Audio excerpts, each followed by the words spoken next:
I want to ask you one question that I think determines your happiness, fulfillment, and confidence more than anything else in the world. More than money, more than relationship success, more than the love that you receive and the adulation, more than the accolades, more than your achievements, more than your physical body, more than your appearance, more than anything. What is that question? Are you on your own side? Are you on your own side? That's my question for you. Because when you're not, it does not matter what you achieve, what you experience, what people love you, what you have going for you in your life. If you're not on your own side, it will turn to dust in your mouth. You won't be able to taste the pleasure of a beautiful conversation, of a lover's kiss. You won't even be able to enjoy being with a beautiful child in a beautiful moment. You got a sunset, you got your kids, you got your beloved, you got the money, you got the car, you got everything your heart desires, and you can feel pain because you're not on your own side. So I believe, because we all want ultimately confidence, self-esteem, self-worth, happiness, enjoyment, fulfillment. That's really what we really want underneath all the achievement, right? We want both. We want to achieve, we want to feel great. And what's blocking us from that is not being on our own sides. So what does that mean to be on your own side? Well, just take a moment to really think about that term, on my own side.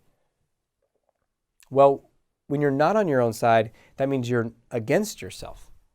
And that's exactly what happens. We have a part inside of our mind, our inner critic, that turns against us, that starts to observe us from the outside and make commentary and judgment on you about what you're not doing right. Well, you didn't get that done. Just think, you finished an amazing day of work. You put your guts into it, your heart into it. You produced, you created, you took risks, you got results.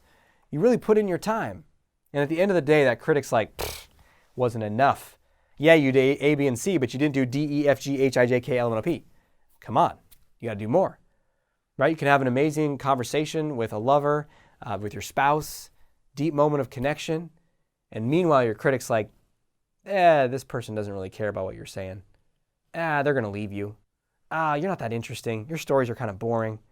And all of a sudden, you're feeling just kind of disengaged, deflated, right? I mean, we can get real granular here. What about you're with that lover, you're with your spouse, you guys are about to start making love, and then that critic's like, you're not going to be able to get aroused. Something bad's going to happen. Or they're not really enjoying this. You don't really know. You're not really good enough. You're not a good lover. Like, these things can just creep into any of our best moments of our lives and take the satisfaction away. Is any of what I'm saying resonating with you? Are you on your own side? That's a question that I want you to be asking yourself regularly throughout the day. Am I on my own side? This is something I'm so absolutely passionate about spreading to every single human in the world that I wrote a book about this. It's called On My Own Side. And it's about transforming that inner self-critic and doubt into permanent self-worth and confidence. I'm super excited. The book is coming out at the end of this month, February 25th, 2020.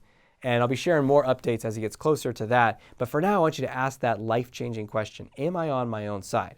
Now, a follow-up, probably even better question, after you've asked that first one is, how can I be more on my own side right now? Because once you've identified that you're not, you got to get back on. Because just seeing it is the first step, but that's not the only step. And there's so much I want to share about this with you over the next few weeks and in the book about how to understand this process, get control of it. Because most people I talk to, unfortunately, the critic controls them. Even if they're aware of the critic, which they're often not, they're aware of this much, the tip of the iceberg, which we'll talk about in the next video.